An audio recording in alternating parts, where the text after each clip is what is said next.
संसद का मॉनसून सत्र 21 जुलाई से शुरू हो रहा है, लेकिन इन सब के बीच क्या आप ये जानना नहीं चाहेंगे कि इस मॉनसून सत्र में विपक्ष किन मुद्दों पर मोदी सरकार को घेरने वाला है?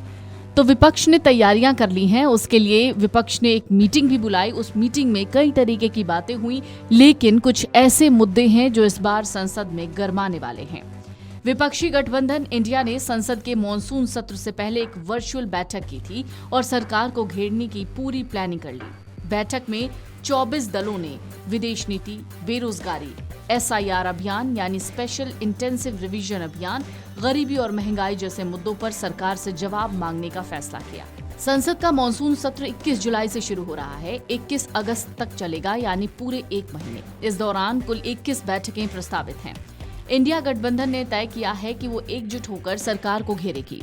वर्चुअली आयोजित बैठक में नेताओं ने सहमति बनाई कि इन मुद्दों पर संसद सत्र में सवाल उठाया जाएगा। विदेश नीति की विफलताओं पर, परिसीमन की प्रक्रिया पर सवाल उठाए जाएंगे। गाजा संकट की स्थिति पर सवाल उठेगा।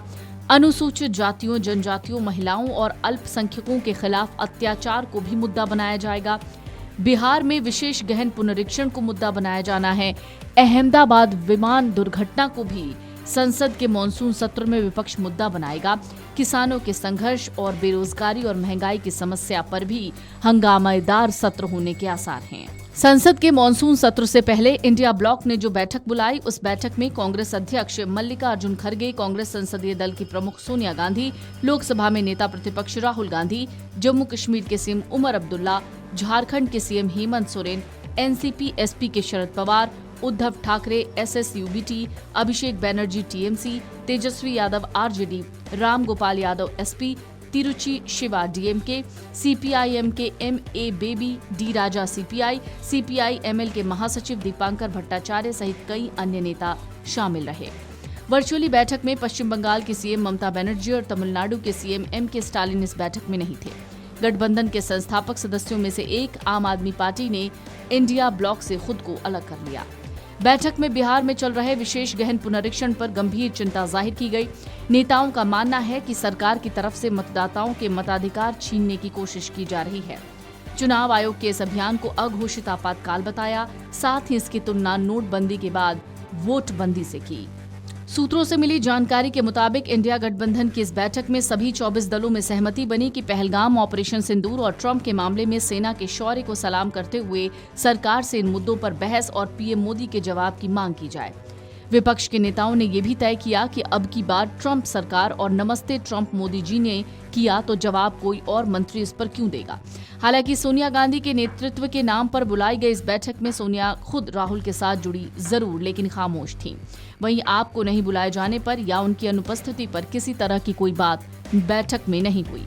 सूत्रों से मिली जानकारी के मुताबिक बैठक में उद्धव ठाकरे संजय राउत के साथ एक फ्रेम में दिखे। हालांकि बैठक में संजय राउत खामोश थे।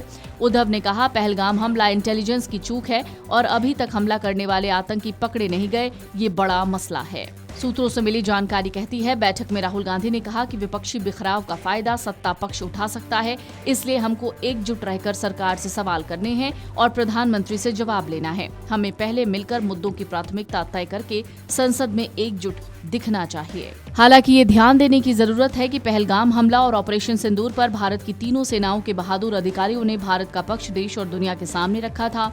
ऑपरेशन सिंदूर के दौरान लगातार विदेश मंत्रालय ने प्रेस कॉन्फ्रेंस की, जिसमें सेना के अधिकारी मौजूद थे। जब सीज फायर हुआ तब सेना के तीनों अंगों के वरिष्ठ अधिकारियों ने प्रेस कॉन्फ्रेंस करके हर पहलू की जानकारी दी थी। संसद के मॉनसून सत्र में बिहार की मतदाता सूची के विशेष गहन पुनरीक्षण को लेकर भी चर्चा होने की संभावना है। ये मामला ऊपरी तौर पर भले ही मतदाता सूची की शुद्धता से जुड़ा हुआ हो, लेकिन ये भी देश की सुरक्षा से जुड़ा मामला है। चुनाव आयोग ने स्पष्ट किया है कि इस तरीके का पुनरीक्षण बिहार के बाद पूरे देश में होगा और उम्मीद है कि संसद के मॉनसून सत्र में विपक्ष इस मुद्दे को भी गंभीरता से उठाएगा।